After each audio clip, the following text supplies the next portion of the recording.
Cinema ಗೆದ್ರೆ ಬಹಳ ಖುಷಿ ಆಗುತ್ತೆ. ಯಾಕಂದ್ರೆ ಅದು ಒಬ್ಬ new director Arjun Janya musically ಎಲ್ಲ ಕೇಳ್ತೀವಿ.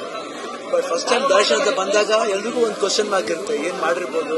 ನಾಟ್ ಓನ್ಲಿ ಫ್ಯಾನ್ಸ್ ಅಂತಲ್ಲ, ಕ್ರಿಟಿಕ್ಸ್ ಇಂದ ಹಿಡಿದು ಇಂಡಸ್ಟ್ರಿಯಿಂದ ಹಿಡಿದು ಎಲ್ರಿಗೂ ಒಂದು ಕ್ಯೂರಿಯಾಸಿಟಿ ಇರುತ್ತೆ, ಏನ್ ಮಾಡಿರ್ಬೋದು. ಅದು ಬಿಗ್ ಕ್ಯಾನ್ವಾಸ್ ಫಿಲ್ಮ್. ಯಾಕಂದ್ರೆ ಕ್ಯಾನ್ವಾಸ್ಗೋಸ್ಕರ ಮಾಡಿದಾರ ಸಿನಿಮಾ. ಒಂದು ಸಿನಿಮಾ ಕಥೆ ಇಟ್ಕೊಂಡು ಅದಕ್ಕೆ ತಕ್ಕಂತೆ ಕ್ಯಾನ್ವಾಸ್ನ ಅವ್ರು ಸೆಟ್ ಮಾಡಿದ್ರು.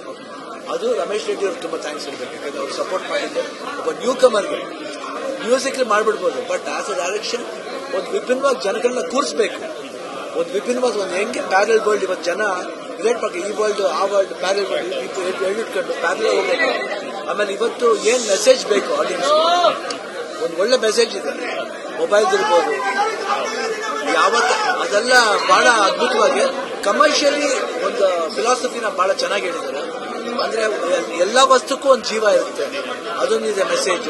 ಇಲ್ಲಿ ಮೊಬೈಲ್ ಯೂಸ್ ಮಾಡೋದಿರ್ಬೋದು, ಇಲ್ಲ ಅನ್ನೆಸರಿ ಗಾಡಿ ನಡ್ಕೋಬೇಕಾದ್ರೆ ಯಾರ್ಯಾರು ಈ ವಿಡಿಯೋ ಮಾಡ್ತಾರೆ ನೋಡಬಹುದು, ಅದು ಯೂಶಲ್ ಆಗೋಯ್ತು ಎಲ್ಲಾ ಕಡೆಯಿಂದ.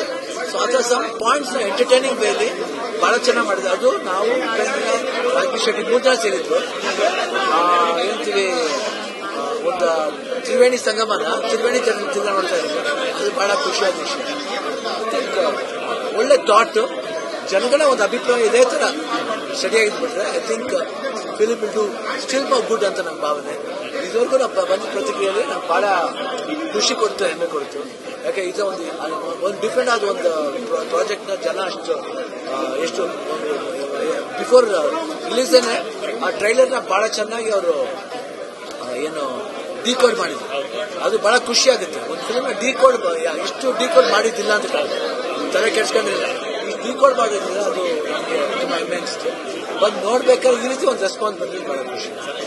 ಎಂಟ್ರಿ ನಂತರ ಸಿನಿಮಾದ ವೇಗನ ಬೇರೆ ಮಟ್ಟಕ್ಕೆ ಹೋಗುತ್ತೆ. ತೆರೆ ಮೇಲೆ ಜನ ನೋಡ್ಕೊ ಬಂದರಲ್ಲಿ ಹೇಳೋದು ಒಂದೇ ಮತ್ತು ಶಿವತಾಂಡವ ಸಿನಿಮಾದಲ್ಲಿ ಶಿವತಾಂಡವ ಇರುತ್ತೆ. ಬಟ್ ಆ ಶಿವತಾಂಡವ ಬರ್ಬೇಕಂದ್ರೆ ಫಸ್ಟ್ ಹಾಫ್ ನಾವೇನಿದೀವೋ ಅದು ಇಂಪಾರ್ಟೆಂಟ್ ಆಗುತ್ತೆ. ಅದು ನಾವು ಇಲ್ಲಾಂದ್ರೆ ಸೆಕೆಂಡ್ ಹಾಫ್ ಏನ್ ಮಾಡಕ್ಕಾಗಲ್ಲ. ಫಸ್ಟ್ ಹಾಫ್ ಅದು ನಿಂತಿದ್ರಿಂದನೇ ಸೆಕೆಂಡ್ ಹಾಫ್ ತಾಂಡವ ಆಗುತ್ತೆ. ಇಲ್ಲ ಫಸ್ಟ್ ಹಾಫ್ಲೇ ತಾಂಡವ ಆಗ್ಬಿಟ್ರೆ ಸೆಕೆಂಡ್ ಹಾಫ್ಲಿ ತಾಂಡವ ಆಗಲ್ಲ.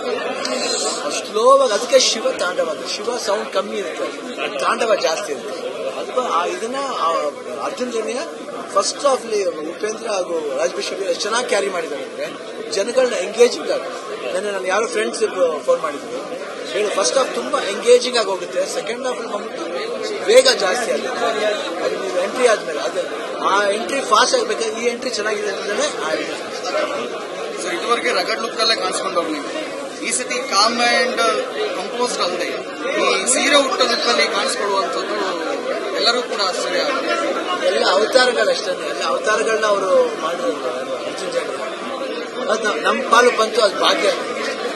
ನಾವು ನೋಡಿದಂಗೆ 2 ಸರಿ ನೋಡಿದವರು ಸಿನಿಮಾದ ಫಸ್ಟ್ ಸರಿ ನೋಡೋದ್ರಿಂದ ಸೆಕೆಂಡ್ ಸರಿ ನೋಡಿದ್ರೆ ಅವ್ರು ತುಂಬಾ ನೀಟಾಗಿ ಅರ್ಥ ಆಗುತ್ತೆ. ಯಾಕಂದ್ರೆ 45 ದಿನಗಳು ಗರುಡ ಪುರಾಣ ಆಗಲಿ, ಅದು 11 ದಿವಸಗಳ ಕಾರ್ಯಗಳಾಗಲಿ, ಪ್ರತಿಯೊಂದನ್ನು ಹಂತ ತುಂಬಾ ಚೆನ್ನಾಗಿ ಹೇಳ್ತಾರೆ. ಕನೆಕ್ಷನ್ ಏನಿದೆ, ಮನುಷ್ಯ ಹೋದ್ಮೇಲೆ ಅವ್ನ ಆತ್ಮ ತೃಪ್ತಿ ಪಡಿತಾ ಇಲ್ವಾ, ಅದು ನಿಜನ ಸುಳ್ಳ, ಅದೆಲ್ಲ ಬಹಳ ಬಹಳ ವಿಶೇಷತೆಗಳಿದೆ. ಸುಮ್ಮನೆ ನಾವು ಗರುಡ ಪುರಾಣ ಅಷ್ಟಿದಾಗ ಹೇಳ್ತೀವಿ ಆತ್ಮ ಅದು ಸುದ್ದಿ, ಅದೆಲ್ಲ ಅದಕ್ಕೆಲ್ಲ ಒಂದು ಏನು ಒಂದು ಪರಿಪೂರ್ಣತೆ ಆದಾಗಲೇ ಅದು ಪರಮಾತ್ಮ. ಇನ್ನೊಂದು ಅವತಾರದಲ್ಲಿ ನಿಮ್ಗೆ ಇಷ್ಟವಾದ ಅವತಾರ ಯಾವುದು? ನಮ್ಮ ಜವಾಬ್ದಾರಿ ಜನಗಳು ಬಿಟ್ಬಿಡ್ತೀವಿ, ಅವ್ರಿಗೆ ಯಾವ ಅವತಾರ ಇಷ್ಟ ಆಗುತ್ತೋ ಅಷ್ಟು ಅವತಾರ. ಬಟ್ ನನಗೇನಂದ್ರೆ ಐ ಆಮ್ ವೆರಿ ಲಕ್ಕಿ.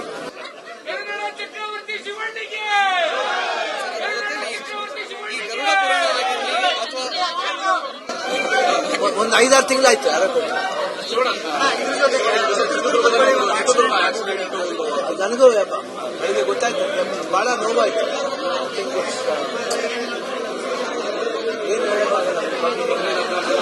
ಏನಂದ್ರೆ ಯಾವ ತಪ್ಪು ಆತನ ತಪ್ಪ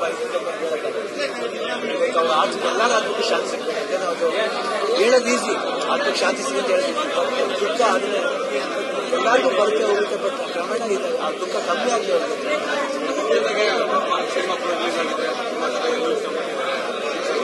ಖುಷಿ ಆಗುತ್ತೆ. ಒಂದು 2 ಸಿನಿಮಾ ಬಂದು ಗೆದ್ದಾಗ ಏನಾಗುತ್ತೆ ಒಂದು ಹೆಲ್ತಿ 2 ಕನ್ನಡ ಸಿನಿಮಾ ಚೆನ್ನಾಗಿ ಹೋಗುತ್ತೆ.